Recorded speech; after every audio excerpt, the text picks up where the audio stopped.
Hi, guys. Good morning. I'm Josh. Yes, also hello. I'm Kara. Yeah, figured we should actually introduce ourselves. I'm not sure anybody's here yet, but Well, it's okay. We can still use it as an intro later when you edit it for YouTube. this is true. It says there's 3 people. Who's the third? Oh, hey. So this one, Mom. I wonder who the third person is. Oh, that's also me. That's Josh. Yeah. Great. Because I have Twitch open on the PC to make sure that it's actually running. Because here's the thing. I don't know if it will stream to Twitch if I don't also have Twitch open on a tab. I assume it would. I don't know. I've never tried it. We could try it next That's time. another thing we have to do during our creative retreat weekend. Yeah. Is test that and testing how to do simulcast. Oh, the simulcasting. In case we have to do streams when we're not in the same place. Yes. Yeah. See, that would be a great idea. We'll add it to the list. Yeah. Because this year isn't already jam-packed and super busy. No. No. I don't live in fear of It'll be fine. almost every day. It'll be fine. Just how much we all have to do. It's going to be fine. It's sure. I believe you. Yeah. Yeah. Anywho, what was I saying? Oh, so I finished the old headband that I was working on, and I am starting a new one because the old one is a little. Wait, I think I still have the. Do you have it in there? I think I might still. You should show them. I don't have a project to work on today, guys.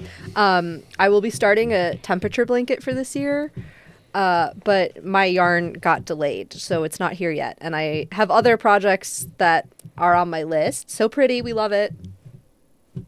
Yes. You should put it on. Well, okay. Let me take off this headband then, and fling it vaguely yonder onto the floor. Okay. And this is how they get left here. I have only left a few, up to 3 at a time here at once. Usually not for more than a week. Yeah.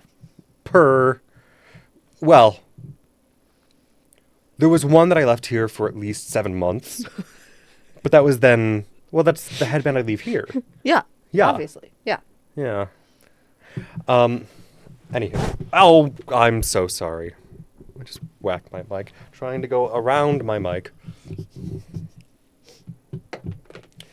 It's... Oh. Wait, which side was the button on? There it is. Yes, there we go. So I did sew a button into this. It is for sure increasing your, Norwegian, Nordic fisherman vibes. You know? Thank you. You're Yes. welcome. That's why I need to learn cable knit next. Yes, we think the head wrap is Yes. slaying as well. Yeah. Thank you. But so the Thank you. next one will be Thinner. Thinner. Because this is wider than I intended. It's thicker than I expected. You can manage it though. I'll do my best. Good.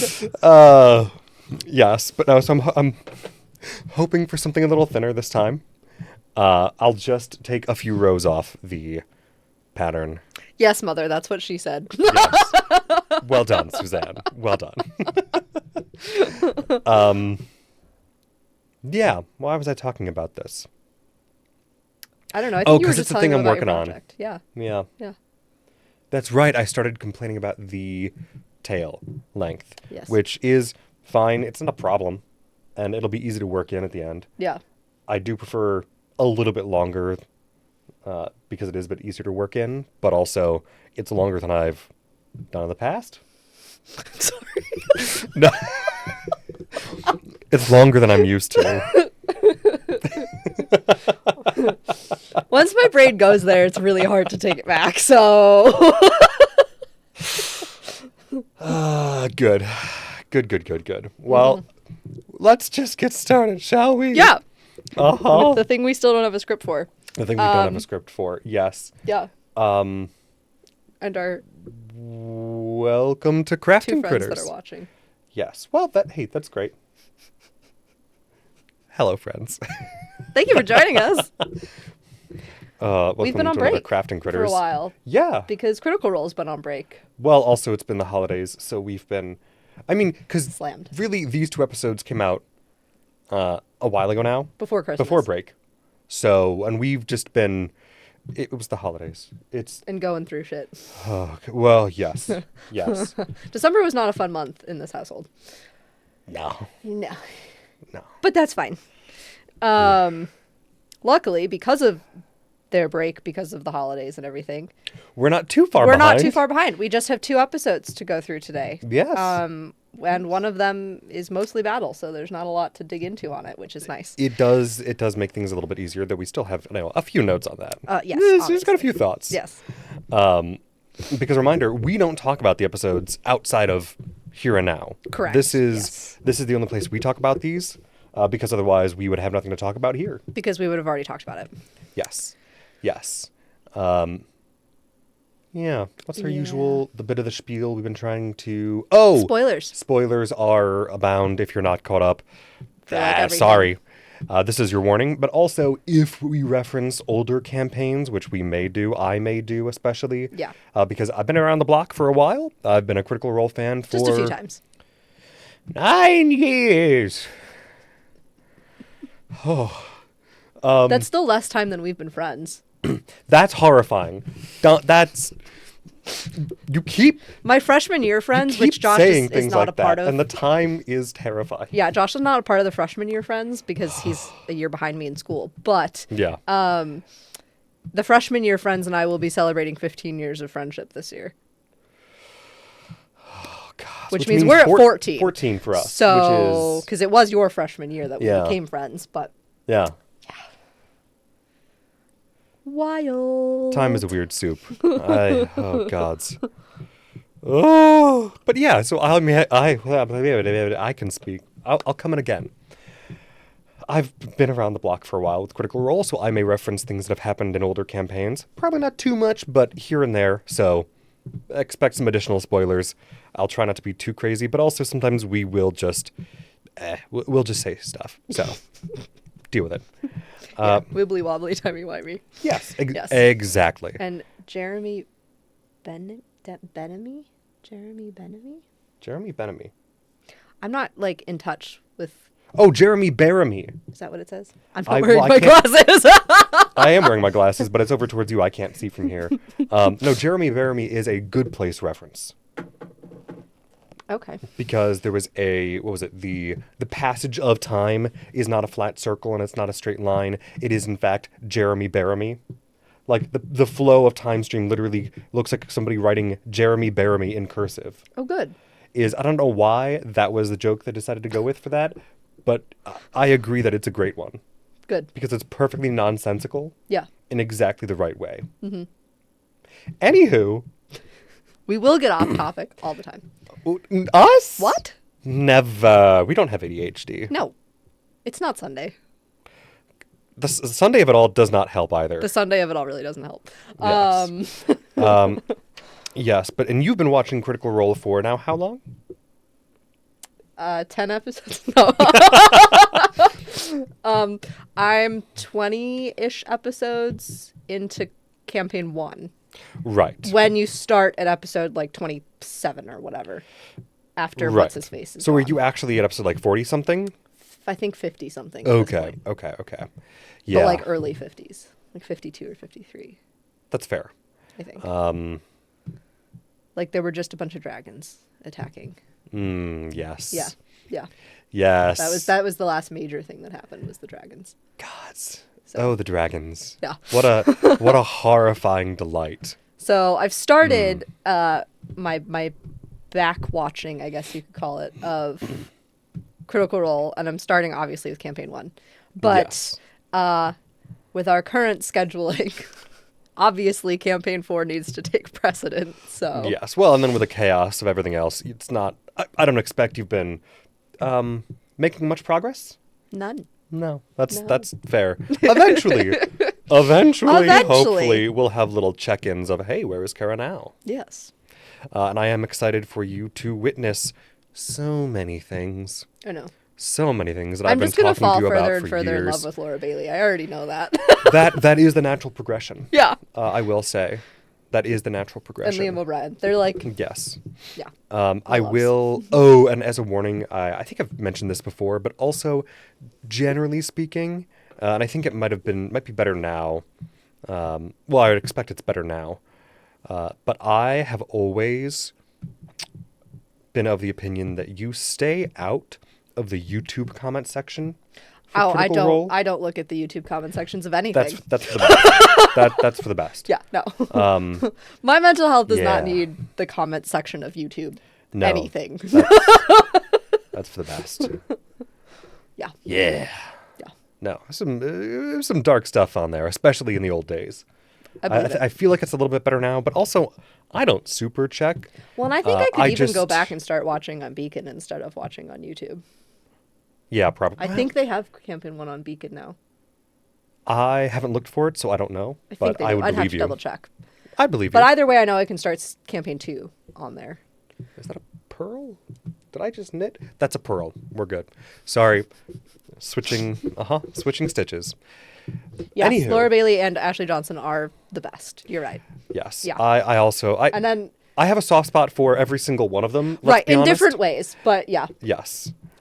Travis, because his reactions to things are amazing. He's such a scaredy cat in the best way. Leo O'Brien, because he's phenomenal at the character building improv and just, he gives off great stage actor and director vibes, Oh, and we'll talk about that today. which we love. Mm. And it was funny. Mom was saying when we started watching the last episode 10, she was like, yeah, if you had had a brother, they would have been like Brennan Lee Mulligan. She's like, not just in looks, but the way his brain works. And I was like, yeah, the neurodivergent storyteller thing. Given Weird. everything about your entire family. Yeah. Yeah, the Yeah. entire family really just kind of throws it all in there. But anyway, Gods. Anyway, we're here today. yeah, Uh-huh. sort of. Well, at least physically. If not mentally or spiritually, emotionally, ecumenically. Spiritually, I'm still watching Heated Rivalry for the first time.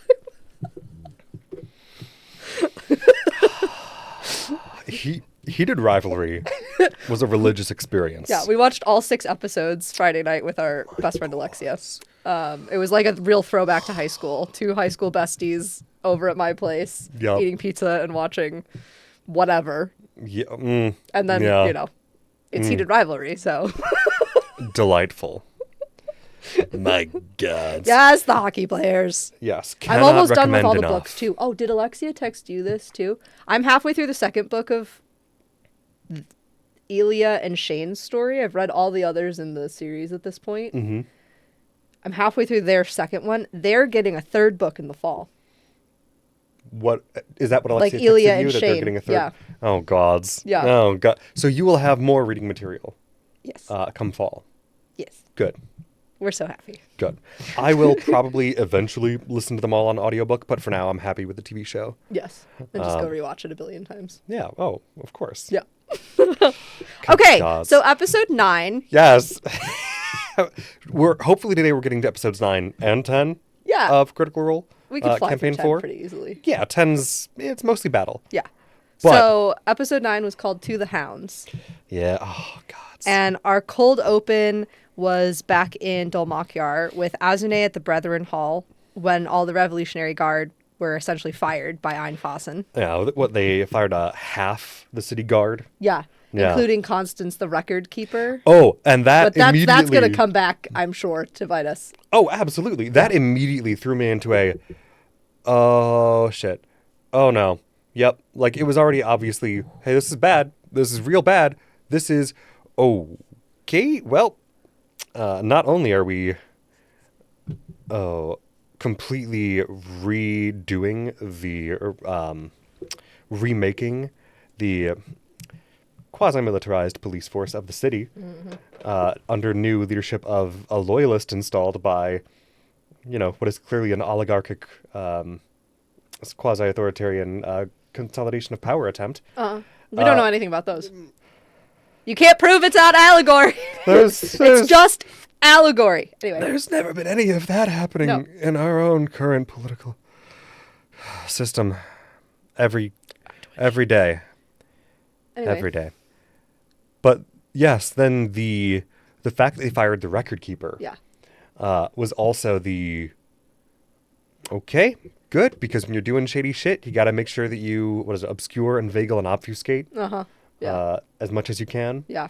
And I think Anfasen said it's being consolidated into a central branch. Mm-hmm. Yeah. Mm-hmm. Yeah. Mm-hmm. Mm-hmm. So that's great. And you wonder why Dolmakyar stresses me out. And why I love, okay, cool, any episode away from the city, we get to think a little bit less about that for the duration of the episode. Yeah. Yeah. We've got, the vengeance storyline, which is what we're dealing with the soldiers, which I love. And then we've got the little tiny bits and pieces of the journeying storyline that is the Seekers. Yes. But yeah, since it seems like a predominant amount of the cold opens recently have been the schemers in the city. Yes. And I'm just like, so I am out. kind of, that alone has me kind of convinced that we may be going to the Seekers or to the schemers next. Mm-hmm. But it's funny. I remember before we finished last episode of this, we were talking about where they would go next, and then they stayed with the soldiers for 2 more episodes, and we might get more with the soldiers, I think. But they better. Or they could leave us on a cliffhanger again. That would be because rude. why not? I mean, I would expect that of them, but it would also be rude. Yes, but it'd be, of all the cliffhangers they could leave us on, this would be one I wouldn't be horribly upset. I wouldn't be surprised. Shocked. Surprised, even. Yes, come here. Sean Connery, sit here. No, okay. Where is my brain? Soldiers, yes. I think we'll get a couple more episodes. I speak for a living. I just want them to wrap up the Sid storyline before they break us. That is my expectation. Yeah. That is my hope. But also, they all have hurt me too many times for me to not also expect to be cut off here. Fair enough. Yes. Well, we'll find out on Thursday. Yeah. Unless, of course, I just missed something with the programming and it actually says which table. Or if they said previously and I've forgotten, which is entirely possible. I am Well, forgetful. their weekly programming won't be, for this coming week, won't be out until tomorrow night. Sure. But that doesn't mean that I haven't missed something in the past that would indicate one way or another. And I avoid all of it Something on that I social should media know. as much as I can. Right. Which, admirable. Yeah. Very admirable. I'll watch the YouTube shorts of them, like, when they've edited together a specific moment from a past episode or whatever. Mm-hmm. You know, like the Dr. Finger thing just came up on Mom's YouTube the other day. So, like, that's so fine. Good. But I don't really look at any of their, like, future announcements or things like that. No, that's fair. But anyway. Yeah, so we've got the Arcane Marshals are mostly being kept intact under Azune, but a bunch of the other Revolutionary Guard are gone. I almost feel like we should talk about both of the cold opens simultaneously. That's because fair. They're happening at the same time. They're the same situation essentially happening. Yes, that's fair. So the episode 10 cold open with Azune was essentially Einfasen had said to him at the end of their little meeting, various organs of the city work in coordination with each other. And talked about how Azune had reached his station very early in your lifespan. To which Azune just says, "Is that so?" Which continues my theory that he's not... His lifespan's whack for some reason. Yeah. But I digress because I will go off on my tangent on changelings again. And I'm still not necessarily convinced of that.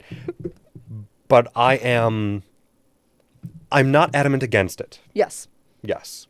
We'll see what happens. I have nothing to pit against it other than there is not enough yet to convince me that it is certainly so. Oh, yeah. No, for sure. Yeah. I just like having my first, like, real strong fan theory. Yes, super fair. So then episodes 10's cold open pretty much picks up right where that interaction ended with Azune and Einfassen. With Azune leaving the Brethren Hall to head towards the Seven Stars Tavern in the Rookery. Yes. And as he's doing that, he crosses by a group called the Sons of Dawn, which essentially we get implied is a Candescent Creed mercenary group. Yeah. Who are essentially hiring up the Revolutionary Guards that just got fired or turned in their resignations, because we also found out a lot of people turned in their resignations. Right, which, understandable in, a big clearing of house. Yes. Yes. So then he's heading towards the Seven Stars. The other, in episode 9, kind of going back, we also had Hal. And he was at the Hollowed Round, which is his theater, that used to be the gods' space or whatever. And they're doing the whole Nvidia Anza director of the upcoming performance. And one of the actors is, like, not listening to direction. And Liam and Brennan played that whole interaction of, like, the lead actor and the director being played by Brennan, and then Liam being Hal, who's the producer and has been an actor and has been a director in his backstory and whatever, having this whole, moment. And I'm not going to even go into the specifics of it, because honestly, the specifics of it don't matter. No, it's just beautiful to watch. Overarchingly, Mom and I were sitting there watching it going like, yep, that is exactly what exactly what it's like. And at one point, Mom, oh God, I remember now. Mom said at one point, because one of the issues the actor was having was that he kept putting these overly dramatic pauses into his monologue. Like a Shatner pause. Yeah, into his monologues. Oh, God. And Mom says, yeah, you got to pull the air out. You got to take the air out. My mom's a theater director, for those of you who may not know that. And like 40 seconds later, not even a full minute later, Liam as Hal goes, you have to take the air out. And Mom and I full lipped out on the couch. Perfect. We were like, yes, that is a director we would work with. He understands. I think my only, like, real note of that whole scene was literally just, I love watching Liam go director mode. It's beautiful. It was great. Gods. Although, if I remember correctly... And then there was somebody eating the scenery. Yes. Do you remember? Yeah. Yes. Which... Oh... I feel like that's also often attributed to Shatner as a common, like, guy just kept eating the scenery. Yeah. Like, chill out, man. Yeah. But also, I mean, it worked for, early Star Trek. That was the vibe. But... Oh, the other one that I have marked down here. I took some notes about what the actual play is, because I think that will become important at some point, given what it's like a story about one of the first rebellions or whatever. Yes. About heretics and renegades, which I have noted, an unintentional coincidence? No. No, of course not. It is definitely a message at minimum. Yeah. Message and a celebration, and also a cheeky little poking. Yeah. Yes. But the other line, the directing line that Mom and I had both also alluded to during this, that then Liam also totally clocked and like made, was not playing for pity. Yes. Literally saying, no, we're going for the truth of the scene and the truth of the characters. Yeah. Yes. I was just like, ugh, we love it. So... and I think also, now I could be wrong, it might have been the other cold open, but I seem to remember also Hal talking to Shadia. So that's in the episode 10. Okay. I think. I didn't remember which one was which. Yeah. I mean, I could double check, but it would take me a minute to read through and search my notes for what was actually where.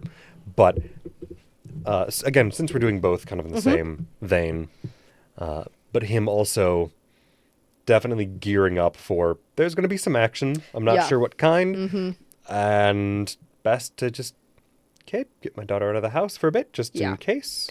So go stay with Elodie. Elodie. Yeah. Yes. So they go after that rehearsal, which we just come from. Hal and Shadia go to what essentially will be Thjazi's grave. Mm-hmm. He's still, I think, lying in wake at Hal's house. But like the place for where I don't remember for sure, but I think so. Yeah, the place where he will be buried is in the woods, not far from the theater. Mm-hmm. And they went to go visit the grave, and while they were there, Hal essentially was like, Shadia, I need you to go stay at Divine House, which is where Elodie and his other daughter, Hero, live. Mm-hmm. And be a support for your sister, you know, and all this different kind of stuff. And obviously everybody knows that Hal was Thjazi's brother. So whatever's coming, people know where Hal lives. People know, you know, it's not a protected house apart from the cold iron nail above the door, as far as we know. Right. But even then, he is not an unknown figure. Right. So. Yeah. So trying to keep her safe, and she agrees to go. And then she asks why he's wearing Uncle Thjazi's blade strapped to his back. And he says, essentially along the lines of, you know, it's something of his to hold on to when I cannot hold him any longer. And which is not a lie. Right. So that interaction but definitely ends, not the whole truth. And Brennan asks him above the table, is that the truth or is that a lie? And Liam goes, it's partially the truth. No. And then immediately Brennan goes, and the liar's blade with the faces that can be read in two different ways. And then goes on a poetic thing about the sword. Fucking poetry, man. We love. But no, that is something I appreciate about Brennan playing children. Is he's always very, kids aren't stupid. Right. Like, yeah, there are times like kids are. Well, and Shadia's not like a kid either. No, She's like a 17 or 18-year-old at this, I think. Yeah. Yeah. But like it would be very easy for any character's NPC child to just be like, yeah, okay, whatever, Dad. Like, or have a very straightforward layer, like a very straightforward layer of conflict to that request. Yeah. That he always will go, no, I'll go a layer deeper at least. With the let's cut to the quick here. Let's get to what's really going on. Yeah. Why are you wearing the blade? Because it's not just, well, why do you want me to go over there? No, she knows why. Yeah. But it's. I also want to know why he named, or he and Elodie or whomever named Hero. Yeah, I do wonder. That's fair. Because like his other two kids have very, what you would think culturally would be like orcish names.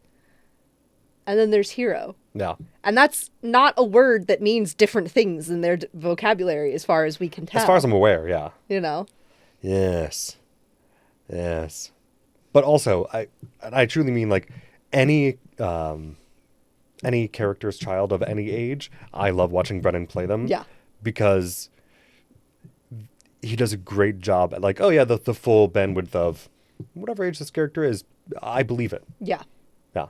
And one of the reasons I'm excited for you to eventually watch EXU Calamity, specifically because of a couple of children characters for Travis's character. That Brennan's like, all right, how do I pull the heartstrings here? How do I twist the knife? Good. And just everyone at the table going, God damn it, Travis, why did you give your character children? Why did you do that? Oh no. And same thing with Luis in that miniseries as well. Just you gave your character children specifically to make everyone at the table cry, including yourself. Yeah. Well done. Yeah. Anywho. We love it. Oh, it's so good. So then at the end of that, Hal also starts making his way towards that same tavern that Asne is going to.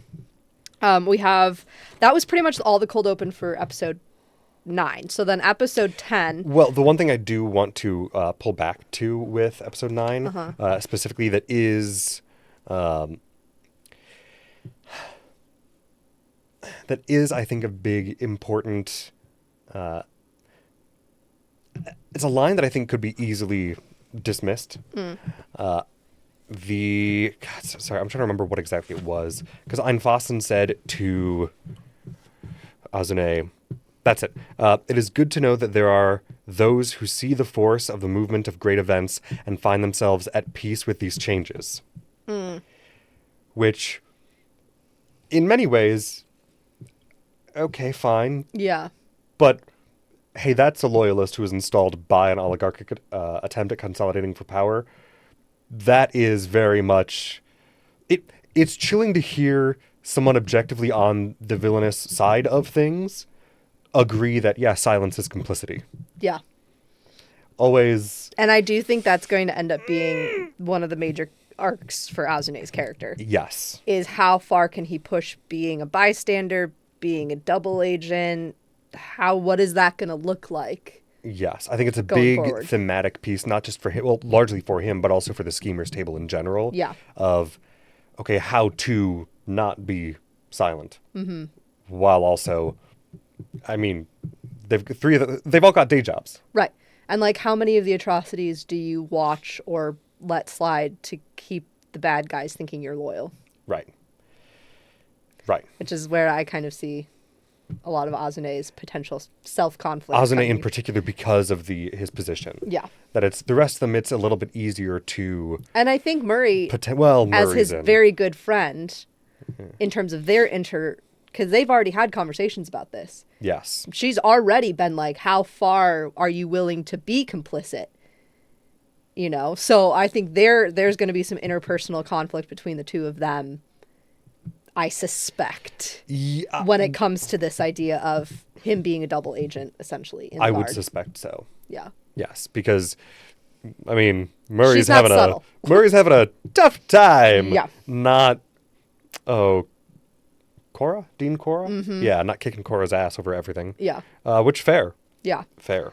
No, so good point from that cold open. But the rest of episode 10's cold open, we have, we'll go to Murray. It's essentially right after the new dean is installed, who is a puppet player for the houses. Though, what I will say is we saw a different side of Cora because we haven't seen much of her. Sure.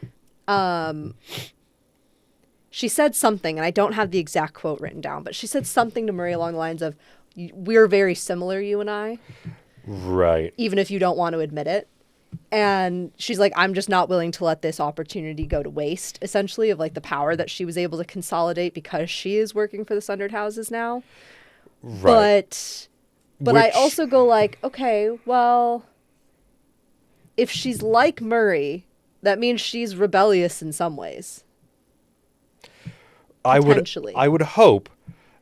Now, I think she'll always be a self-centered character, but I think there is an opening for the potentiality of her not just being a constant puppet player. Like, she might actually end up being an interesting character. She might actually be self-serving enough to not be truly and only on the side of the Sundered Houses. Yeah. Yeah, while they're definitely trying to install loyalists in every, facet of the city they can reach. Mm-hmm. Yeah, I agree it would be interesting, and I would like to see how far that could go with her, as far as whether or not she is self-serving enough for her true loyalty to be, obviously more herself. Right. Yeah. Yeah. I've got some hope there. I don't have much faith in that, but I've got some hope. Yeah. And we'll see. We'll see. So essentially the whole thing with Murray in this cold open is just she's in Cora's office and Cora's telling her, I tell you what your job is. You don't decide what your job is anymore. Euripides gave you a long leash. I'm not doing that. And like, what do you need to do your job? And Murray says, no interference. And Cora's like, can we expect that on our side as well? So, yeah. Cora's not... Murray almost made her out to be a dumb blonde. Yeah, kind of. When we've heard about her from Maury's perspective up until now. Murray's perspective. Maury's one of the family dogs, sorry. Murray's perspective so far. Sorry, and of course I went to reality TV. Oh, nice. Yeah. What, Maury Povich? Was that the guy's name? I don't remember. But, whatever. Yeah. So Cora is not the way that Murray has represented her to be. No. That's what I think a lot of this, having her in this cold open, was for. Yes. Though I will say, the more intelligent Cora is, the more I actually am nervous about her. Mm-hmm. Because, well, I mean, I don't mind if she ends up being like a hardcore villain in this. Oh, no, absolutely. I'm just fascinated to see how it ends up yes. coming out, yes. you know? I agree. And just in the villainous layers, it's always far more troublesome to have a competent opponent. Who has also clawed her way up from the unknown to be in the position of power she's in. Yes. Yeah. Which presumes a certain level of guile. Right. And then we just had Belair, who was at the Arcanaut. He was finishing the tour of the archives with Lady Cormoroy. Yes. And he ends up showing her one of the... pariah blades. Yeah, the Shea Claw, which is one of the pariah blades that they keep in the Loy Wing down in the archives. And then she pricked her finger on it.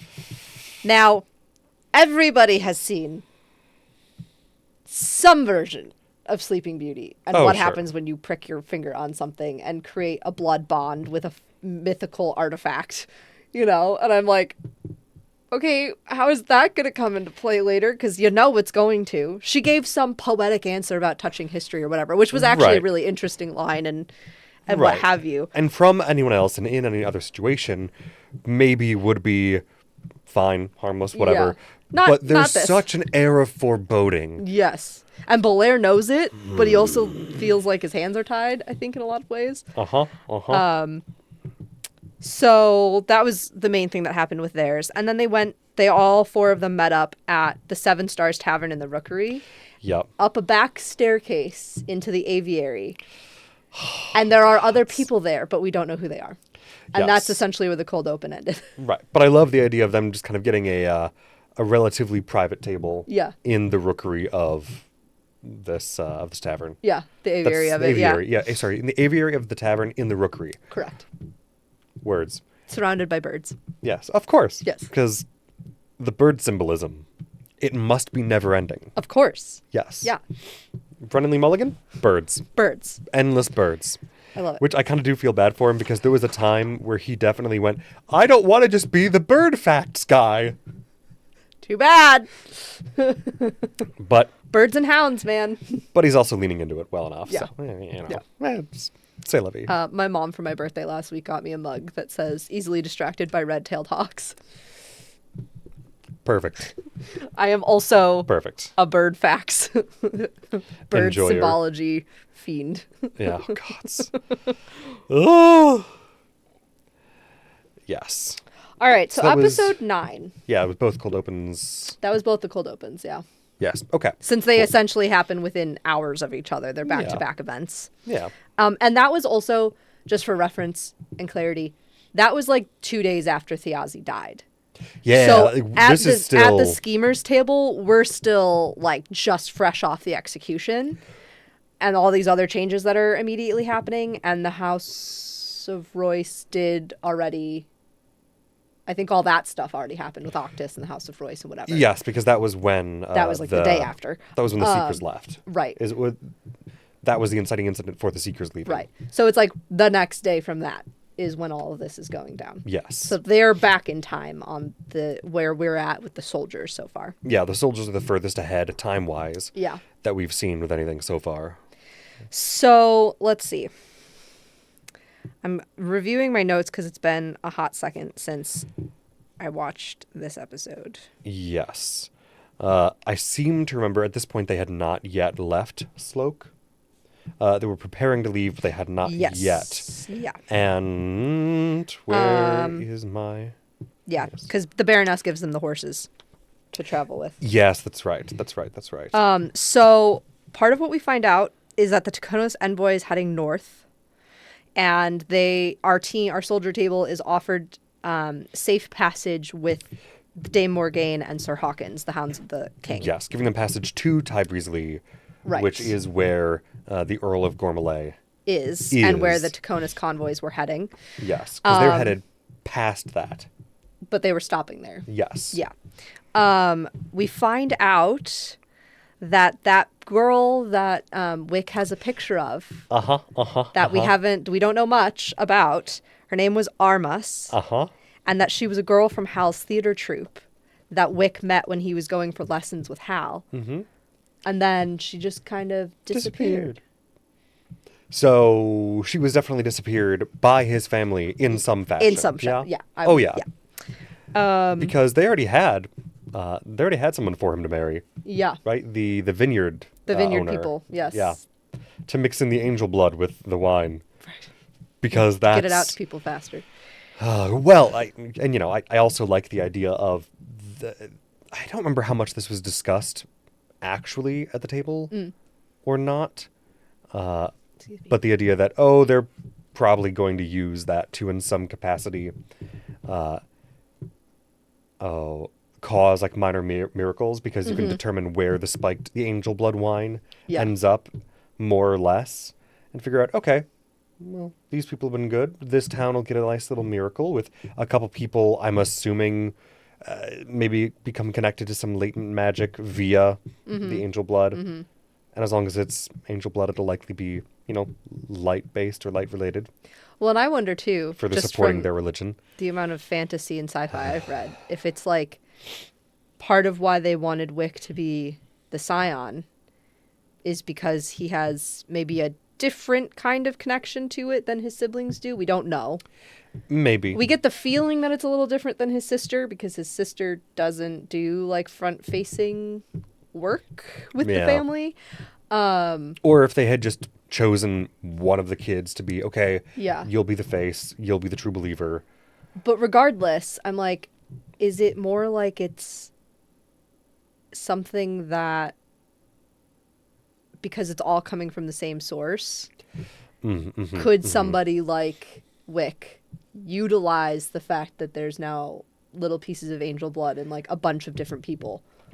Yeah. To fuel himself or something like that. Or if he could act as a catalyst, awakening something in somebody who has consumed enough angel blood. Right.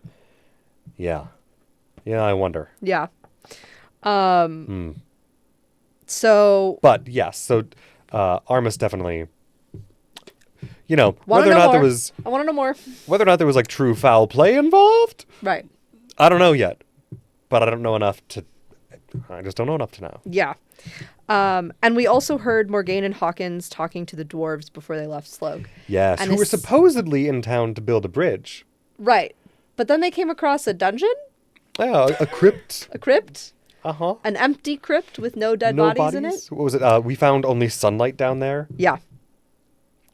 And that it had architectural issues, there was a lack of bodies, but there was also very obviously recent activity. And we hear about the Taconuses trying to hollow something out of the ground.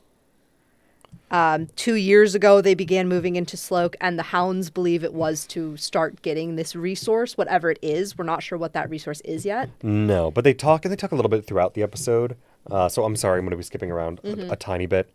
We're talking about noticing Taconus working quietly in various areas of Timony. Yeah. Right? And uncovering various crypts and tombs and cairns, which kind of leads me to wonder, are they looking for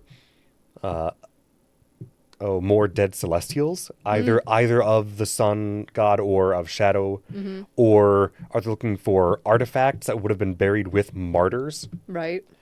Or are they just taking bodies from certain does the location itself matter? Well, and I got the feeling that there was something like in the rock itself. I got the vibe that there was like activity in the walls, like taking material. I could be wrong, but that was the vibe I was getting. The fact that there was no dead bodies was weird, and I do think they're taking the bodies because they're like the vampire necromancer underlords. Right. Got to build that undead army somehow. Right, but I was I also got the feeling that it was like they're looking for a specific kind of resource that's like in.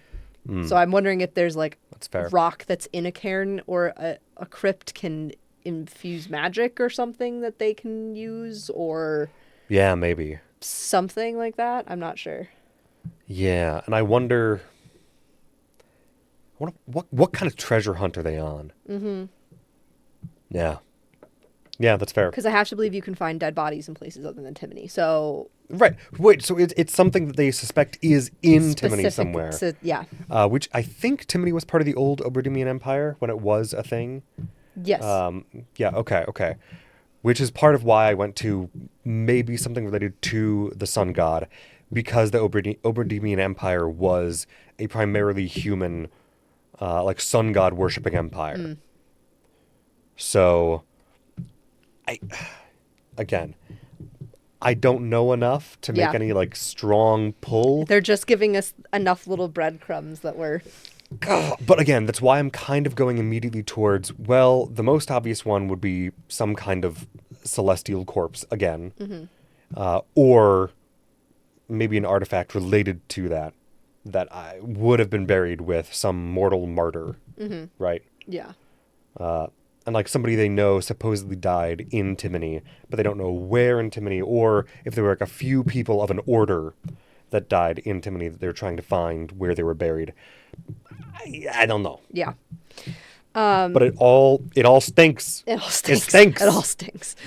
So we're also hearing about the Stag of Seven Tines, yes. which is the Druid Circle of Timony. Yes. Let's see. Because that's where they were going to. Hawkins and Morgaine were going to go consult with the Stag of Seven Tines. Right. About Draconis activity. Yeah. Especially given the latest intel. The new Baroness, told them to take the horses from the castle. Mm-hmm. Thimble gets to ride Hawkins. Yes. Which was adorable. God, so cute. We did learn a bit more specifics about the Shaper's War. So the Royce, Einfossen, and Cormoroy families from the Sundered Houses were anti-god. And the Taconises and Halavar were pro-god. Yes. In that fight. Yes, because the Taconises and Halavars, and they were members of the aristocracy of Oberdimia. Yeah. That's right. Well, they were like the priests of light and dark, essentially. Which, again, I can't help but wonder how much... I mean, I know they're not... At least I don't think they're working together in many ways. Right. But given how much I think their goals at least partly align mm-hmm. in Timony, mm-hmm. I am so novice. Yeah. That while, they're both probably making an individualistic power grab of some kind magically behind the scenes, I wouldn't be surprised if there is some facade mm-hmm. of working together in the situations where it is necessary because of we typically represent each other's opposites. So we could do that again in the future, even if they're both planning on betraying each other later. Though, again, I've gotten no overt signs that they're planning on or that they have been working together much at all. Yeah. In any overt fashion. I gotta move my stitch marker. Pretty much all that we had left in Sloke then was just the there's a two birds with one stone mention of when the Taconises found Cid. So there's something about Cid that is two birds, one stone. Is it that they could lure Teor in? Is it that there's question? What is it that Cid can do? There's questions about that. Right. Or was that simply, we got rid of Thiazi and we also got Cid, who for some reason is of interest to us, and we can make use of him because he happened to be chasing after or trying to keep Kaz, thank you, away from his prize. Right. And all we also know from kind of the end of Sloke again is that since Kat has known Teor's ability with the light has grown. Yes, because he seemingly didn't have... He had very little of it, it seems, before. So we're not entirely sure what that's about. But Kat, noticed that it's significantly more powerful light magic than he ever had before. Right. So then they go to the Miller's Road, which we love. The Miller's Road! I love that Hawkins basically spoke an oath. Yeah. Or a prayer of some kind to the road. Yeah. To reveal. At a crossroads, because of course. It has to be, of course. It has to be. Of course. Yeah. with any kind of Fey entity, it's got to be at a crossroads. Yes.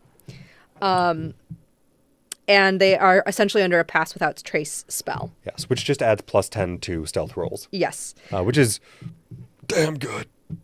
Damn good. Let's see. What did we learn? We learned that there is a Halovar hospital in Tybreeze Lee. Yes. Hawkins is inspiring Wick to dream big and right all of his family's wrongs. Yes, which was a great moment. I loved the little pep talk. Yeah. Very much giving the, hey, shoot for the moon, man. Don't hold yourself back before you even start. Because Wick was being, a little self-effacing about, I probably can't even get anything done. Like, I mean, I'll try, but no, don't just say you'll try. Do it. Do it. Say you'll, promise yourself the moon at the very least. Uh-huh. Even if you can't promise everyone else the moon, promise it to yourself. Yeah. Love that. We love it. This was also when we saw what was on the bottom of Sam's goblet. It's always so good. Which was a meme of Whitney that said, missing, Dr. Finger, last seen eaten by octopus. So good. It was amazing. So this episode was a lot of learning lore and information along their journey on the Miller's Road, because they're essentially being able to question Hawkins and Morgaine about a lot of stuff. So, Oh, I just bumped my mic again. Terribly sorry. So during the Falconer's Rebellion, which we know King Gus of Timony essentially didn't send in people, but he said, I'm not going to stop any of my people who want to join that fight. And a part of all of that was that the peasantry asked to be allowed to directly petition the king. Yes, that's right. Which is not a common thing in monarchy systems. No. The lords definitely upsetting to the aristocracy. Right. The lords of Timony saw it as an affront, and whispers started of King Gus being a tyrant. Yep. So the Falconer's Rebellion is when some of this tension in Timony between the lords and the king started. Mm-hmm. And which definitely, of all the frustrating things, the fact that he's just trying to be a good king, and like better for his people, is what gives Halavar and Taconis, but Halavar more overtly, the space to shove a wedge in, and go, all right, we'll work with some of your nobility here, help separate you from the people a little bit. This is the time when the priests of the Creed started to spread throughout Timony. And they started to spread these whispers from the high class down to the peasants. Yes. So we do definitely get the vibe that it's starting at the top. Yep. With these lords and then trickling down to their earldoms and whatever. It's oh, I can't, how best to put this? Nope, the words escape me. Great. Ignore me. We also got a great moment from Kat. Yes. Cadigan's talking about his dad and how he's an asshole, but he also said that his dad taught him that the way to turn the peasantry against a just king is through bread and God. Yep. And I was like, oh, felt that one. If the cruel emperor is providing bread and circuses, people tend to ignore the problems. Yeah. But if you can take bread away from the people under a good king, or use religious fervor to turn them against him. Yep. Ugh. So next up, I loved that quote. It was great. And, the little insight, okay, Cadigan's dad was an asshole. Yeah. We know nothing else, but no. I just want Azune and Cadigan's backstories. Yes. We've gotten enough slivers from all the other characters. Like nothing from the two of them, and it's driving me crazy. No, even with all the time you've been spending with Kat. Yeah. Nothing. Or almost nothing. Right. Though I did kind of love him half fumbling over getting to this. Yeah. This quote of there's one thing, there's two things. Yes, Robbie. Yes. Yep. Let's see. So then we met Our dear friends, the kettle hops. The Black Rabbits. The Black Rabbits. I knew instantly. I'm like, oh, Kara's gonna love this. I adore them. Oh, this is too good. I adore them. Oh, my heart. So they're fae creatures. They're small fae creatures, and they ride black jackrabbits instead of horses because they're small. Because they're so small. And they're thieves and outlaws and brigands known as the Black Rabbits. And Hawkins hates them, which is hilarious. So good. But what they are is his kettle indignation hobs. is so good. And kettle hobs are a type of fairy where if a promise is broken to them, they can change their head. Yes. They can literally remove their head from a nice, happy fairy creature to that of a bad, angry, fighting fairy creature. Well, because it was they're kettle hobs when good, when they have their good head on, but grigs when they have the bad head on. Bad head Which, on. when they were first described as having heads like on their saddle bags, I was like, what the hell have these fairies been getting up to? I was like, are these literal headhunters? What is happening? They kill their own people? What is going on? And then we find out, no, those are their other heads. Right. It's just, oh, you want to treat with us and like be nice? Okay, wait, let me switch heads. So the whole thing is essentially Thimble convincing them that she's a good guy, and therefore the others with them are maybe also good guys. And she persuades them with like a persuasion roll and everything that she's in charge of the big folk that are in their group, which is why they should listen to her. In a way, she is. She totally is. In a way, she kind of is. And then she offers the garden at Olbid's house for them to tend. So they switch their heads at this point, essentially, and they give her something. Hang on, let me. I'm sure I have it in here. What did I write? But what they also said before they finished up with this group is that the House of Royce had fallen. That they had heard a rumor from a Kelpie that the House of Royce had fallen. Yes, a Kelpie going down the river roads. Right. And that it had been a slaughter. And this is the first. We, of course, know that there's all kinds of shit going on with the House of Royce. But Thimble wasn't there when any of that happened. No, they had already left, like that night. Or like the night before. And that the Kelpie was from the Golden Orchard. And was heading north on the rivers and had told the kettle hobs that the House of Royce had fallen. Which makes us very, very worried about the Golden Orchard, because if that's where they're coming from, it might not just be the center in Dalmakyar. It could be that the Golden Orchard itself is like really fucked. And we get information in episode 10 that makes me further think that the Golden Orchard is no more or in very, very dire straits. Yes, which is horrifying for all the Fae. Yeah. Yeah. They also give her Ruby Fold. Yes. Which is a healing herb. A flowering medicinal plant that actually, I think, the shepherd that Kat was talking to is what he wanted. What he'd been looking for. Right. So she said, when you go to Olbid's, you'll pass by this shepherd, Tasker. Yes. Can you give him some of this Ruby Fold for his wife? Yes. And he's good friends with the Fae, because he is. He's a friend. He's a friend of the Fae. So they agree, the kettle hobs agree to give him some Ruby Fold and to make their way up to Olbid's place. Which also, with the Black Rabbits, before we depart from them, I so loved all of the shenanigans with them. Yes. And Brennan going, what was it? She's shown us a kindness, switch your heads for the good lady. Yes. Yep. And then Cadigan gives them bread. Yes. And so the parting boon from the Black Rabbits was heroic inspirations. Yes. Which comes in handy later. Yes. So, of course, then we have the moment of Thimble being like, if the Golden Orchard's gone, my whole family's probably dead. So that's great. Right, because they have no way of knowing whether or not Aranessa made it out. Right. If it's been a slaughter and nobody knows. Pixie family, nobody knows. Right. Her pixie family is there. Right. Theoretically.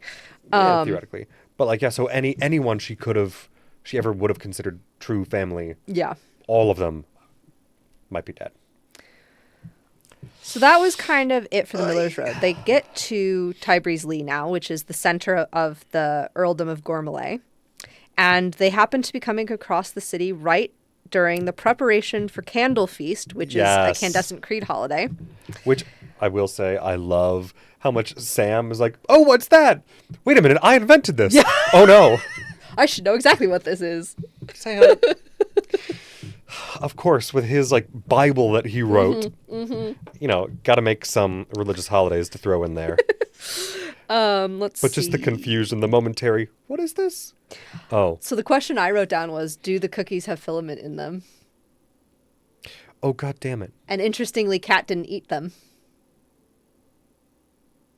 That's a great point. Yeah. Oh. That was my question. Who did eat from them? all of this. I think everybody else I wasn't paying attention to that. But I specifically noted that Cadigan doesn't eat the cookie. Yep. Oh.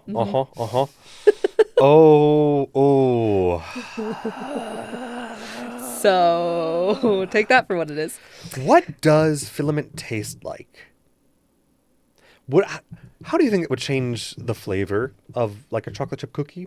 I was kind of thinking that it's like the ambrosia from Percy Jackson. Sure. Where it tastes like your favorite thing.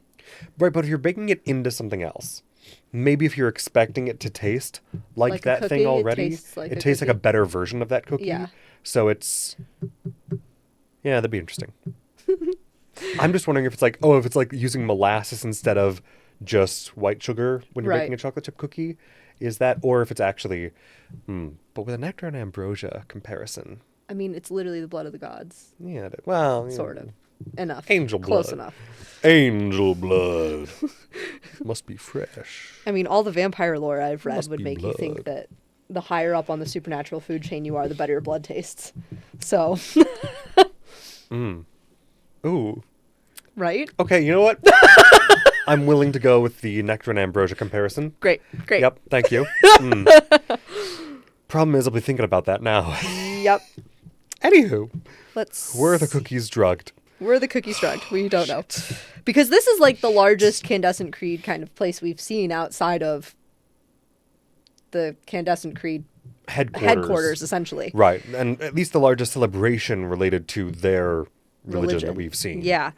So we meet the Lux, who is the religious leader of the Candescent Creed, who runs the hospital in Tybreeze. Yes. Who is apparently treating everybody's bellows fever, which I'm like, well, if they're treating it with angel's blood, that would also make sense.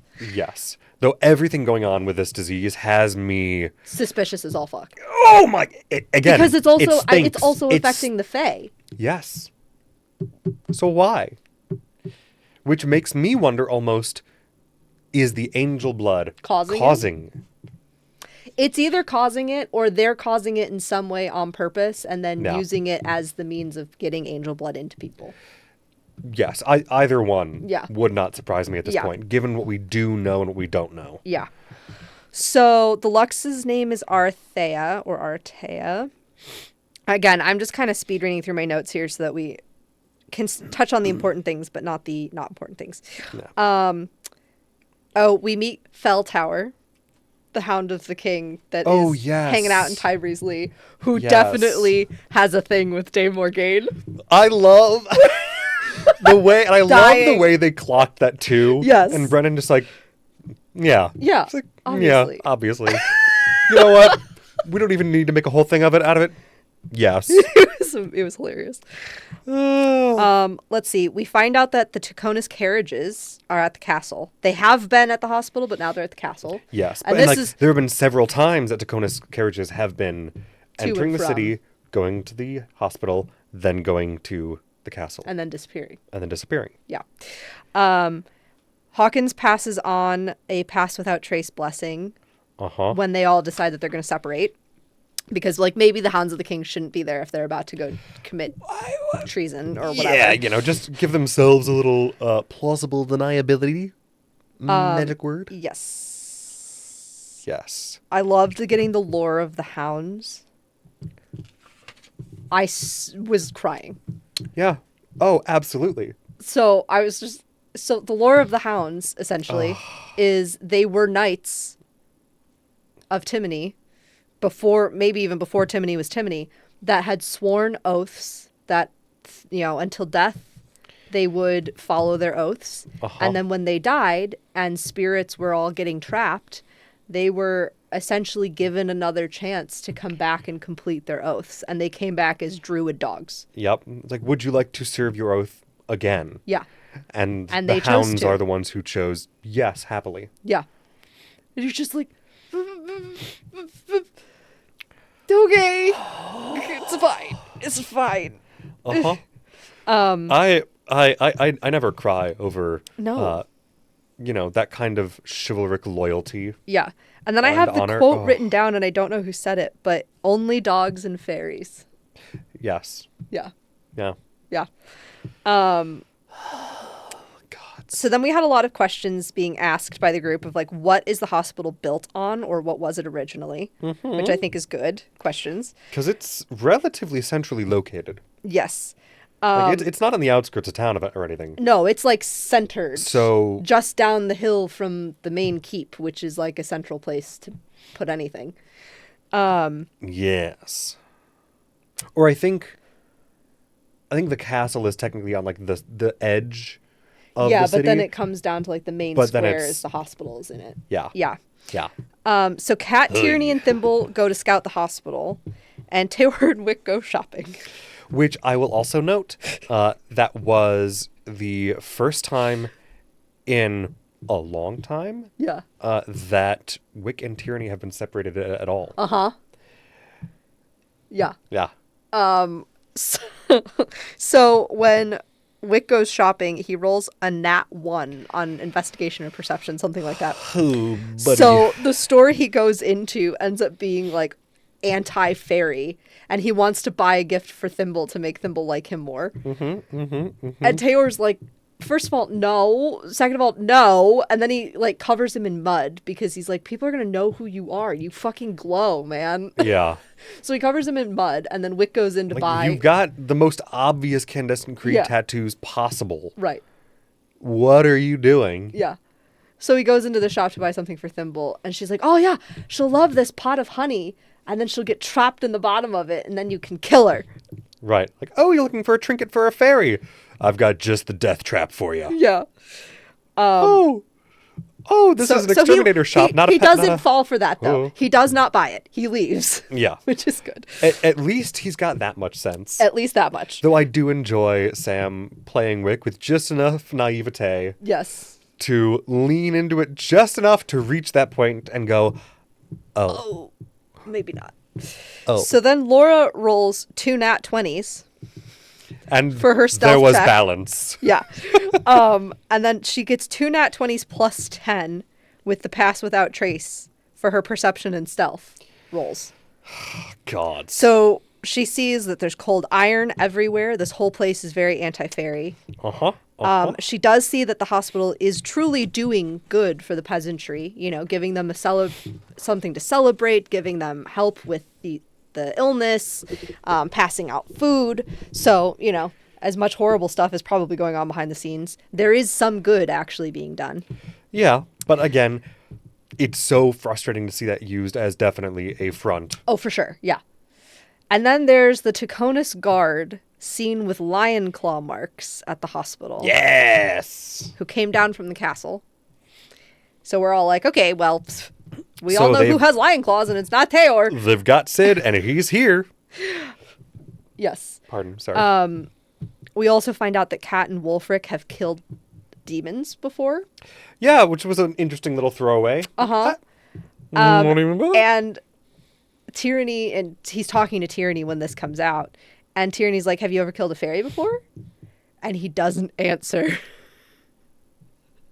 Which we're all like, I mean, we all think Thimble could probably forgive him for that, but what fairy? Well, maybe we don't need to address that. But maybe we don't need to talk about that. That's... even if it was a justified situation, whatever. Maybe. Well, it's still maybe not something necessarily he's proud of.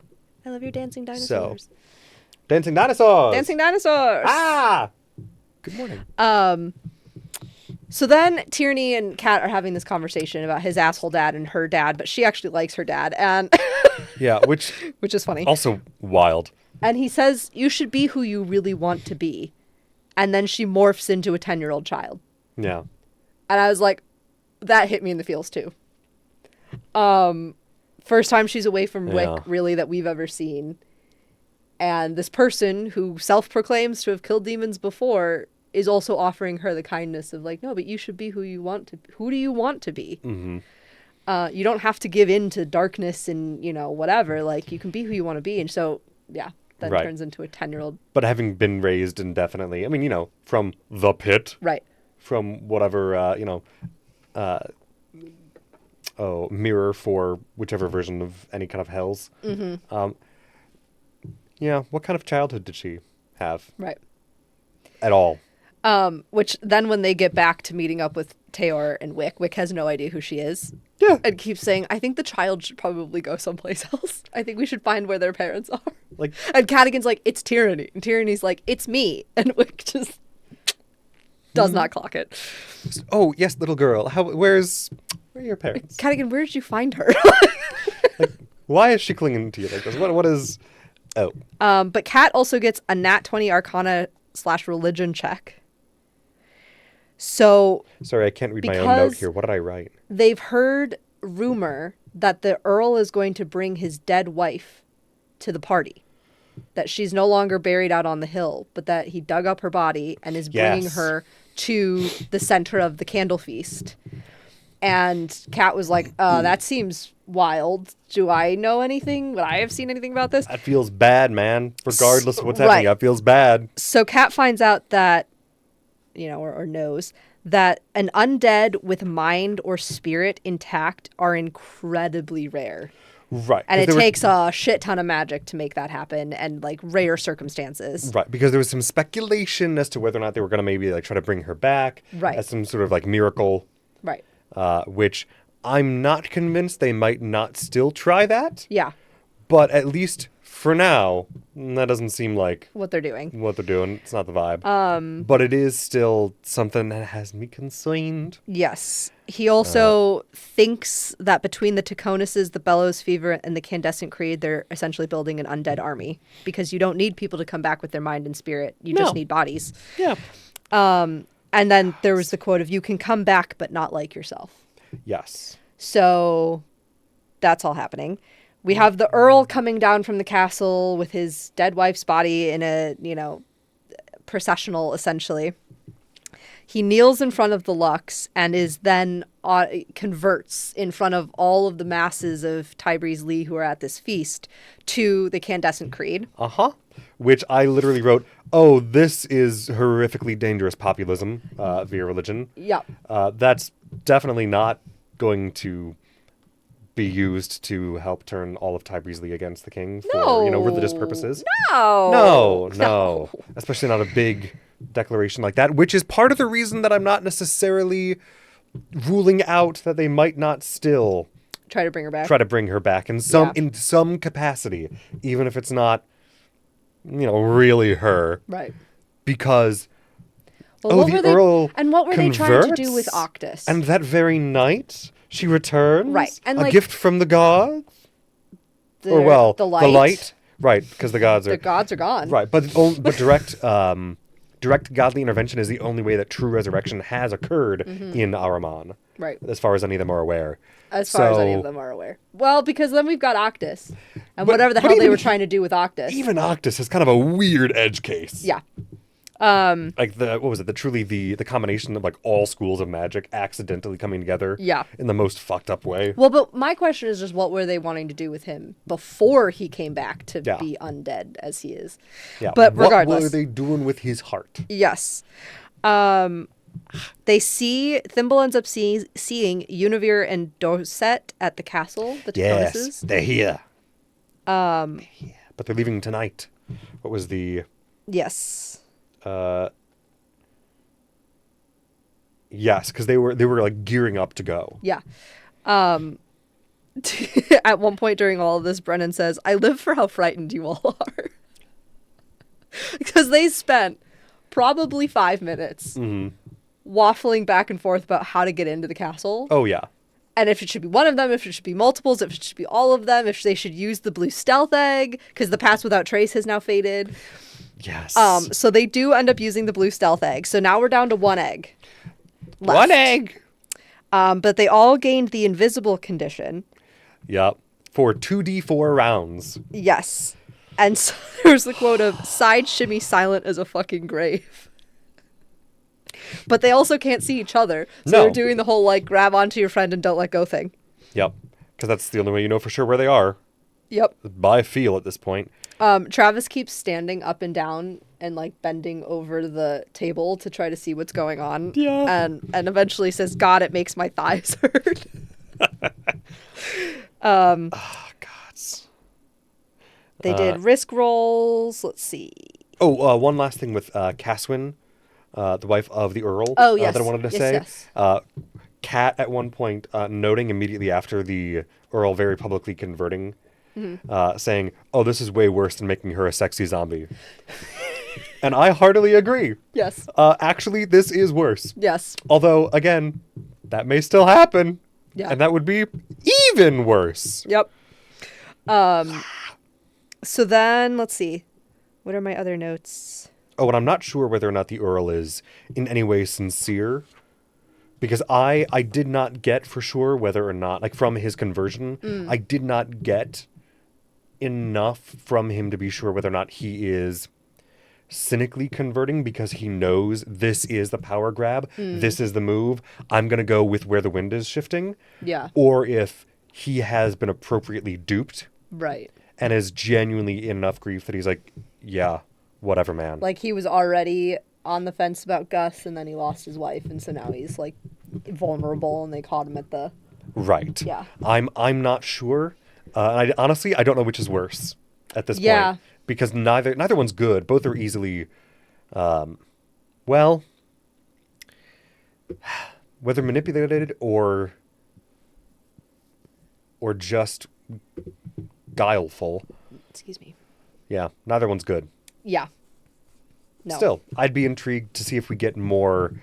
I also wonder if, like, Lady Caswin was actually the real power. It was slightly the vibe I got. That's fair. That he's a little bit weak. Yeah. And so now there's this other powerful force that can tell him what to do. And so he's going to go kneel at the Lux's feet.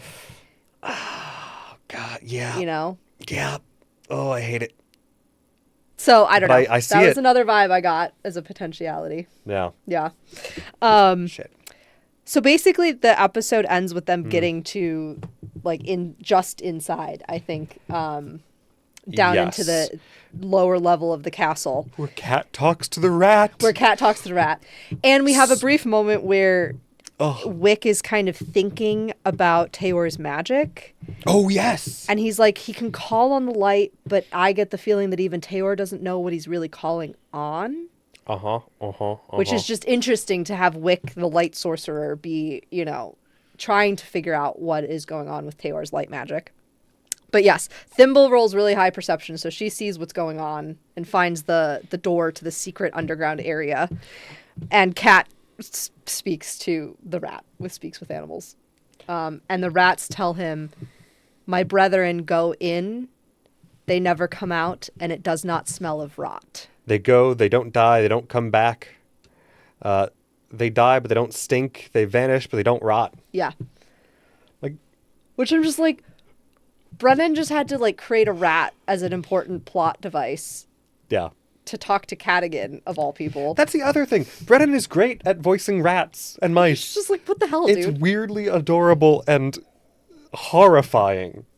There's sorry, this tangent. Yes. There is a random bit in, I think it's season 3 of Fantasy High on Dimension 20. I think it's season 3.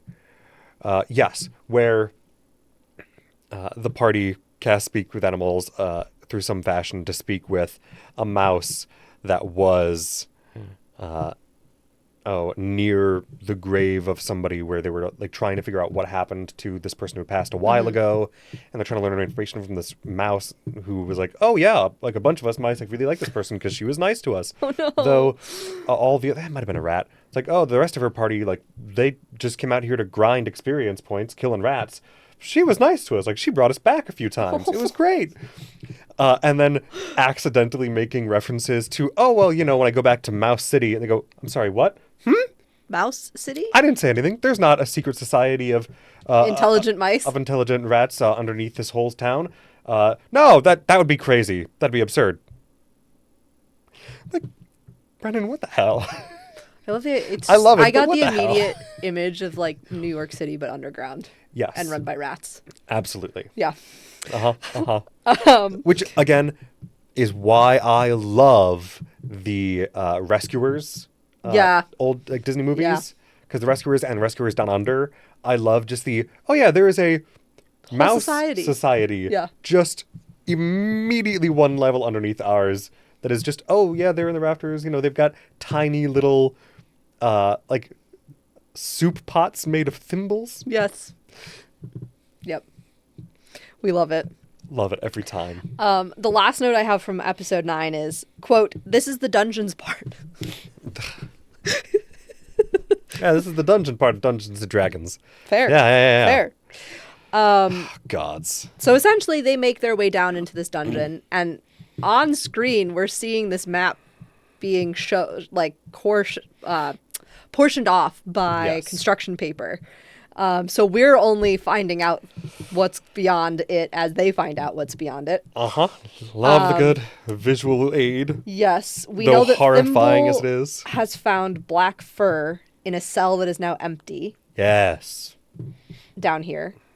And essentially they turn a corner. Tyranny's out in front looking like Octus Taconis because they know there are Taconuses down here. Which was an unhinged decision. And she stuck to it Yes. the whole time. Absolutely. All of episode 10 Yeah. looked like Octus. Octus Taconis. But she turns the corner and immediately gets starting to turn to stone because she looks into the eyes of a basilisk, which is apparently the primal companion or familiar of the Knight of House of Saramai that we have seen before. Yes. Which, well, I think it was the Knight of Saramai who, when she turned around the corner, and they exchanged a few words, and said, "Well, if you were Octus Taconis, you'd already be dead." Yep. So he knows what's going on in the house, or at least what should be. Yeah. And the very, very last part of episode 9 was her rolling a Constitution saving throw, and then not finding out what happened after that. So she didn't even know if it worked or not. Yep. I think she rolled for a week. Hand. 15. I have written down. Yeah, she rolled a 15. So which we do find out as soon as we come back. Did work to stop the paralyzation. Did pass. Stoning effect of the basilisk. Right, which I looked it up and double checked because, you never know if Brennan's going to homebrew something or just make it more powerful than it is meant to be normally. Right. But yes, typically a basilisk's, the save DC is 12. You have to beat a 12 or above. And I think, from what I remember him saying during this episode, I think it was the same for this basilisk. Yeah. So it was just a standard basilisk, which, good, honestly. That's yeah. It's bad enough you're fighting a bunch of guards. Well, right. So they're fighting a bunch of guards. They're fighting a basilisk. And then they come to find out in the episode that the Knight of Saramai himself is a challenge rating 8 monster. Yep. Which, if I remember correctly from how challenge rating is supposed to work, I believe that means that technically that is an appropriate... challenge rating 8 is supposed to be an appropriate combat encounter for a party of 4 level 8 characters. And we have a buttload of level 3s. Though we did find out, top of this episode, that during this battle, they are allowed to level up to level 4. Yes, which, that was great. Yeah. That I really enjoy the dynamic element of that. Though they had, I think they released on YouTube, a brief video of them deciding what their level up was going to be. And like if they were going to take a feat, what feats they were thinking of Right. Like which ones they were But considering. then in the moment they were allowed to choose. Yes. And they based on rolled what's for going hit on. points ahead of time in that YouTube video, which I think was like 18 minutes, something like that. So, yeah. So they got a lot of the mechanics out of the way, Yeah, knowing just to they'd make level up in sure- this. Yeah. But then they got to essentially choose when to level up based on story, Yes. which was cool. Great choice. Yeah. Again, love the dynamic feel of that and the way that it actually adds to the narrative. Yes. Instead of just being, okay, well, between sessions, you level up, you're stronger going into this fight, which, nothing wrong with that. That's usually how D&D I would is played. so play it like this, though. Right. Oh, I think this is so fun. Like, no, you choose when Absolutely. to do it in the midst of a battle. Yeah. Yeah. Or I'm assuming somebody will at some point use it in the midst of like a heated conversation, Oh, maybe, yeah. just to be, Well, because a few of them didn't. Cat, and I think Tyranny. No, I thought No, Tyranny Tyranny did. did. I think Cat didn't, though. I wrote down when I did when they too. did. Yes. Though. Oh, that's right. We did for the first time see. Well, Tyranny did at the very end, but I think Cat still hasn't leveled up. And I don't think That sounds right. did Tayor. Taylor did. Taylor did. Oh yeah, because he leveled up after the Chainer's Egg. Okay. Yeah. But we did see for the first time Cat's wondrous item that he picked, because it seemed like they were all allowed to take a wondrous item or a magical item of some kind. Yeah. At the beginning of the campaign, which is usually just a nice, fun thing to do to give everyone just a little something. Yeah. Especially because you are level 3. So. Yeah. Here's a little something. Yeah. Throw him a bone. But was it Wulfric's Relic Reload? Getting a glowing white arrow from an otherwise empty quiver, which Yeah. I've been wondering for a while now since the character art, what's going on with that quiver? Yeah. Well, and he's What- done something else before that has made bolts appear in that quiver. Yes. Which is different from this. Yes. It's the vibe I got was that Seemingly. it was different, or that the whatever it's being reloaded by this wondrous item is a different magic capability than the normal bolts that he can store there. Yes. Yeah. Which is, either way, very cool. Yeah. Very strange. Yeah. Love the weird amount of homebrew that Robbie and Brennan have thrown together for this. Yes. Of, what if we did this? How about, yeah, let's... And I'm sure that the people they got from, who used to be at Wizards of the Coast, who they've now got working for them, Chris Perkins and I think Jeremy Crawford, I think they probably Yeah. gave him a little, yeah, here's a couple notes we have on this and that. Yeah. Yeah. So let's see. Dude. Sam has his new goblet, his new Candescent Creed goblet with the Dark Horse wine, Yes. which I loved. It was hilarious. Yes. As one of the sponsors for the episode. Uh-huh. Which, yeah, you've only experienced a little bit of Sam's. I know he's the Sponsor ad guy though shenanigans. during episodes. Yes. Yeah. There are so many just random bits. Well, and that fucking wine topper ends up coming in clutch at the end of the episode Somehow, yeah. because Gods. Robbie and Travis were rolling like absolute shit. Oh, the dog water. entire episode, Whole time. Dog water. and I I mean, essentially, they fight the guards and the basilisk and the knight, and yeah. by the end of it, Travis says, yeah, Thimble essentially just soloed that entire dungeon. Yeah. Because in reality, I would say 95% of the damage done to anybody in there that was their enemy was done by Thimble. A vast majority of it, for sure. Though I And love, she almost completely took out the knight by herself. yeah. Because Thimble is a force to be reckoned with. Yeah. What was... Utterly terrifying. I mean, she got some clutch healing. Yes. That came in great. Oh, gods. But what was it? He said at one point, when she got stabbed, Brennan was like, yeah, for a normal sized person, that's like the sword being the size of a school bus and then Yeah. walking away from being hit with it. Mm-hmm. He's like, so she would be Superman if she was real size. Oh, yeah. But because she's small and because that makes her strength very small, it gives her just enough weakness to not actually be overpowered, especially when the rest of the group is rolling well. When everybody rolls well, she's pretty evenly matched with them. Yes. But when she's the only one rolling well, She just like takes them all out. Gods. Yeah. No, I love the ingenuity of Wick trying to turn the basilisk around with a spell that doesn't do that. Yeah. But, I mean, and that Brennan was did like, fail. If you can get a DC 15, it'll do it sort of. If you get a DC 20, it'll do it exactly the way you want it to. And then he got like a 7 or something. Yeah, something that just so then it just worked like it normally does, which was also still useful. Yeah, it's still a perfectly fine spell. Which I appreciated that it wasn't like, if it doesn't work this way, if you it don't will roll fail it, entirely. It will fail. Right. Yeah. No, I appreciate the negotiations. Yeah, Thimble is bloodthirsty. Thimble is bloodthirsty, and we love her for it. Gods. But yes, and then Taor protecting Thimble with his shield. It was so cute. In general, I'm enjoying how much Travis, as Taor, is leaning into his role as protector. Yes, that's what he does. That's everything that is his goal. Always is just protect. Yeah, love that. Yes, I also like that Cadigan was like, Wulfric needs to stay with Wick, which obviously by like halfway through the battle was no longer true.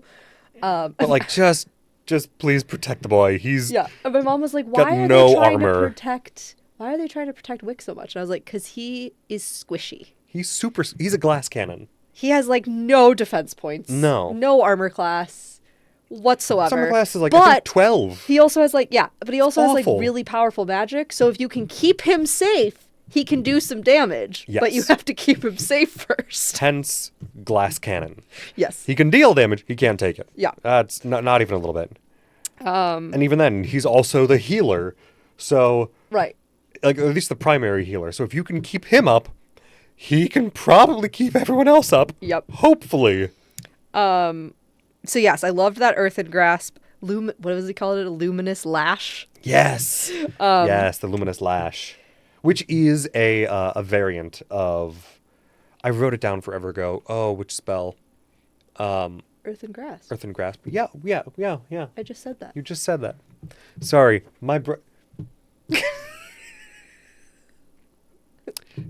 I apologize for my brain being how it is. So Thimble ends up taking out the basilisk and then she takes a shit ton of damage, and then Wulfric takes a shit ton of damage but is okay. And yes, Wick heals pretty much all of Thimble. I think she goes back up to her new high level hit point. Yes, because she leveled up, and took, what did she take? The durable feat, which also helps her. Yep, because durable feat adds bonus action healing from hit dice, which is wild. Yeah. First of all, I think that might be, and like speed dash or something like that. There was a lot of cool sounding specifics to it, but I didn't write any of them down. I think bonus action healing from hit dice is like the only main thing from that. I could be wrong. I might have missed something, but because the dashing thing, dashing as a bonus action is a rogue ability. Yeah, I feel like there was something they said speedy something in relation to the durable feat. Maybe, but again, I might have missed that. But it that is still a limited amount of healing because you have a certain number of hit dice. Like based on your level. So at 4th level, a rogue has, I think, 4d8 hit dice. Still, that could heal a lot, potentially. Oh, yeah. That's still a great combat ability. But it was just and she's the swashbuckler subclass, which I feel like this is the first time we got told that. Speedy retreat, I think, or speedy retreat, whatever. That might have been about the swashbuckler. Maybe, okay. Yeah, I think that is the first time we've gotten confirmation that she's swashbuckler rogue. Yeah. Which... Ooh, swashbuckler rogue is delightful stuff. I just love it. So we had the Carl is fucking dead. You were all much luckier than Carl. Yup. Carl is a soldier guard on the Tacona side that essentially accidentally kills himself by looking at the basilisk and then failing his saving throws. Yep. Well done, So buddy. he just dies in the middle of battle by turning to stone. With Thimble, I also very much love... She got another eye stabbing in. Yeah. Gotta love it. Ear stabbings. Eye back stabbings. of the neck stabbings. We love it. Perfect. And I don't remember who made the joke initially, but bullet with butterfly wings or bullet with pixie wings. Yeah. So I literally wrote in my notes that with music symbols. I'm like, that's good. I need to remember that. Yep.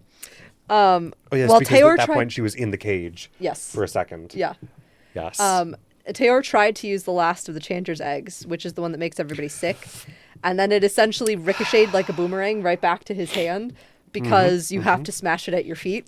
And then he was like, I'm not willing to do that. We don't really know what it does. So he didn't end up doing that. Yes. Let's see. Oh, yes, sorry. The swashbuckler subclass, you can't be opportunity attacked once you've landed a hit. So if you've landed a hit on somebody, you can retreat and actually get out of their attack radius without taking an attack of opportunity. Okay. Normally, anytime you leave somebody's attack range, they can use their reaction to make an attack of opportunity against you. So they would get just one free attack, basically. Yeah. But it would use their reaction, but they can still just basically make an attack not on their turn. Yeah. But I had written it down. I didn't remember where it was. But yes, the swashbuckler subclass, which that is real nice, especially for somebody speedy and small. Yes. So Wick leveled up first, and he says, let's go fuck shit up. He's essentially decided he is in fact going to burn down the Halavar family. Yes. And the Candescent Creed. Love to see it. Amongst all of this, which is great. So excited. Thimble then leveled up to level 4 as well, took durable feat. Then she went on to do desperate measures. Yes. To really get this Knight of Saramai into some not comfortable positioning. So she gets a nat 20 on her attack roll. She gave up 2 death saving throws. So this is the desperate measure things. I think we went over this last episode where they first brought it in a little bit. We did a little bit for like desperate measures while downed. Yeah. But this was just the regular bloodied desperate measures. Yes, which bloodied just meaning like at or below half hit points. Right. So which she gave up 2 death saving throws to max out the damage that she did with all of the damage dice would be at their max level plus whatever other modifiers might be included. Yes. So she ends ends up up you double your damage and dice. on the crit you double your damage. So she ends up doing 42 points of damage to this guy in one hit. Yep, which resulted in Saramai being bloodied. Right. Which means now less than half HP. Gods, which I will also say with the desperate measures rules, I find it very interesting that these are phenomenal bonuses, but at the cost of preemptively failing death saving throws. That next time you're downed though, you're down. You're down 2 death saves, or 1 or 3, depending on what you choose to do. Right. Yeah. So yeah, it's like, okay, once you do that, you better hope you don't end up down. Yeah, you better be pretty confident, or at least, are you a gambling man? Yeah, for sure. Let's roll the dice. Quite then literally. We get Wulfric's Feral Howl, which I love. Oh, so good. And that essentially, it's a really loud howl that put the frightened and deafened effects on all the guards for the most part in the vicinity. And doing that ended up making, I think, they had to all roll at disadvantage for attacks, and it ended up saving Tayor's ass because Tayor ended up being like 1 hit point away from down. Yeah. And if Wulfric hadn't been successful with the Feral Howl, those hits would have they would have taken him down. Oh, absolutely. So then Cadigan says, he was you're gonna buy my dog a beer. Tayor also had that random perception check. Yeah. With that paper, which they had a full ass prop for. Yeah. So I'm like, that must be an important paper if there's a whole ass prop. And then it didn't come up again. Nope. And I'm waiting. Yep. Wick did cure wounds at 2nd level for Thimble. Right. So that's when he brought Thimble up to which her I new hit loved points. the little come land in my hands. She's like, you come to me. And he's like, God damn it. Yeah. So cute. I love Sam and Laura being enemies, but not really. Beautifully antagonistic to each other. It's great. So then I think this is around the point where they see the cart. Thimble sees the cart. Yes. While mirror image octuses from Tyranny are doing TikTok dances. Yes. I adore.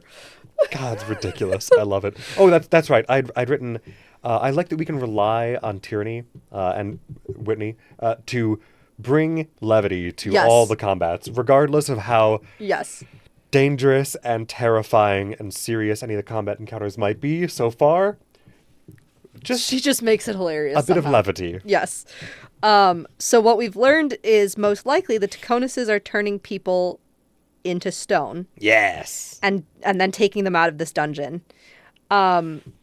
We don't know. We think Sid is amongst the ones that are stone statues that are still down there. We also think a Hound of the King is down there. Yes, because there's one of them was a hound. Thimble got a nat 20. I don't remember what that exactly was. Oh, on perception.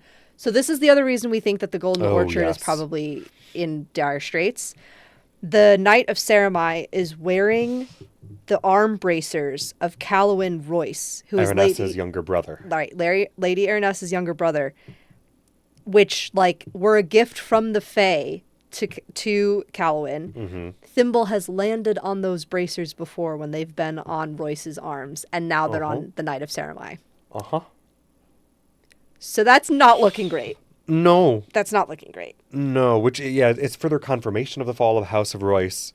And it is, I think there were bracers that should convey, strength. Yeah. I think it's part of why he was so tough. Mm-hmm. But, I also wonder then when those were given to him, because it must have been we just got these. He took them off the body himself. Yeah, I'm like, it's one or the other with that. Yeah. We've got Tyranny taking out some guards, which was fun. And then Wick. Delightful. And the fucking, what is it? Agonezer's Scorcher? Yeah, Agonezer's Scorcher. Yeah. Flame. It's like a controlled fireball. Yeah. Essentially. It's a smaller version. Yeah. Yeah. And he ends up not being able to quite kill the Knight of Saramai, but he did damage him and killed the captain that was standing behind him. Yep. And Sam at one point said, "I would like to rave." Which I thought was great. Oh, it's because we so always silly. love, Travis's I would like to rage from campaign 1. Yeah. And Ashley's I would like to rage in campaign 2 is delightful. And every time she does it, Travis gets so hyped. He's like, "Yeah, let's go!"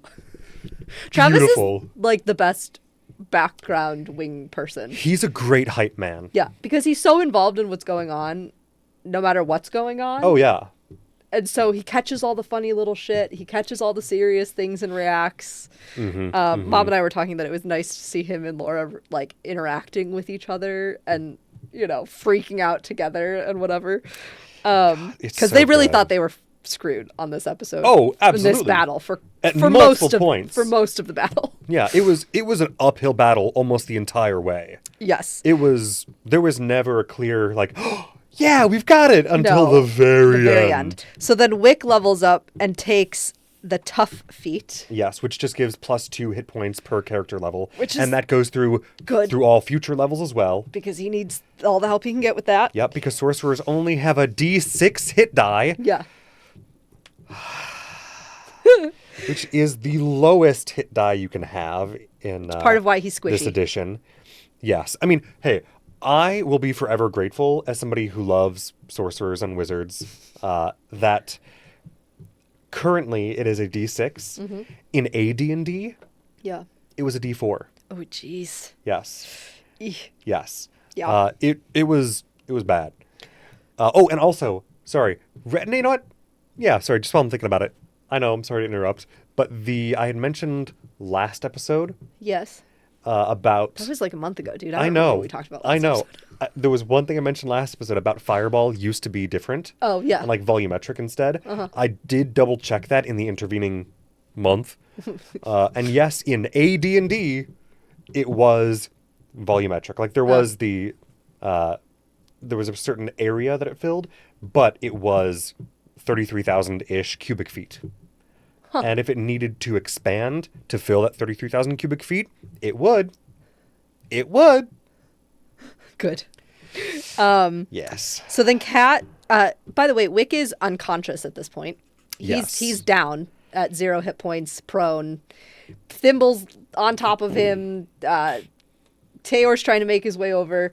Cat goes over and casts Spare the Dying on him, which brings him to stable 0 hit points. Tayor had used all of his lay on hands on himself. Yeah, which he needed, to be fair.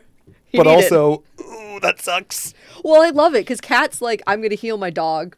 Yeah. And whatever. And Tayor's like, I'm going to heal myself. And then there's nothing left for Wick. And then, Wick had healed Thimble. If he'd even been, whatever. Right. And so he does Spare the Dying, and it gives Wick 8 hit points. Mm-hmm. Mm-hmm.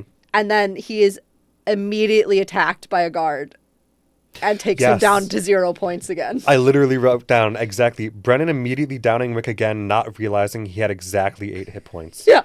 Because it was it's 8 hit points. You're still upright. I think you've got... Oh. It was hilarious. They were all laughing their asses off on it. It was really funny. Which I love also with the tough feat. Yeah. Sam saying, turns out when you level up during combat, you only make choices that will keep you alive. Yeah. Which is actually a great character development and like story plot thing of you're going to make different decisions when you're in the middle of a battle than you are when you're not. And that's cool for the plot. You're less likely to take the observant feat. Right. When you're dying. Yeah. Though I do love the observant feat. Yes. Always good. This is when we got the Thimble soloed the whole goddamn dungeon. Yes. Yep. So then Cat uses the wine topper. So the wine topper for the Dark Horse wine is like a dragon claw that was holding a D20 in it. And essentially, Robbie had been rolling like absolute crap the entire day. Yes. And so Laura, I think, said to him, "You can't touch the die. Just stop touching the dice." And so you got to change something about how you're rolling it. Right. So he used the wine stopper and then just like flicked it out onto the table, so he never touched the D20 that was in there and ended up rolling a 19. Gods. And then he touched it to roll it again and he got a 2. Yep. He touched it. That's the problem. That's the problem. Just needs a good spiritual cleansing real quick before he rolls the dice again. Yeah, absolutely.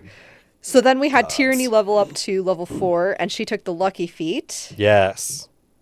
Yep. Wick rolled a nat 20 on the wine topper D20. Which was a death saving throw, because he critted it, it brought him back, essentially, without needing to do any more death saving throws. He's still unconscious, but he's not... He has 1 hit point. You come back with one hit point when you roll a nat 20 death save. Yeah. And then we're just told that there's a familiar face in stone on the ground. Yep. But we don't know whose face. We all think we know whose face. But we don't actually know whose face. I mean, did they not say Sid? I was pretty sure. Oh, I might have just assumed. They did not. Shit. They said, Sid? And then Brennan said, they'll have to wait to find out. Oh, of course. Which is probably Sid, but also, God damn it, why would you... Yeah. But the other thing with rolling the nat 20 death save, once again getting wings of light. Wings of light. For just a brief moment. You and me, Thimble, we're the same. Thimble's like, fuck off. Like every time I think I like you. Yes. You ruin it. Yes. So good. It was hilarious. It was a much shorter episode too, which was nice. It was, well, especially for catching up. And a battle heavy episode. Yes. I feel like it's nicer when they're not 4.5 hours long. That's fair. I think the longest episodes that Critical Role has ever had were battle episodes, though. I believe it, because, how do you get up in the middle of that and remember where you are and the intensity of the story and all of that?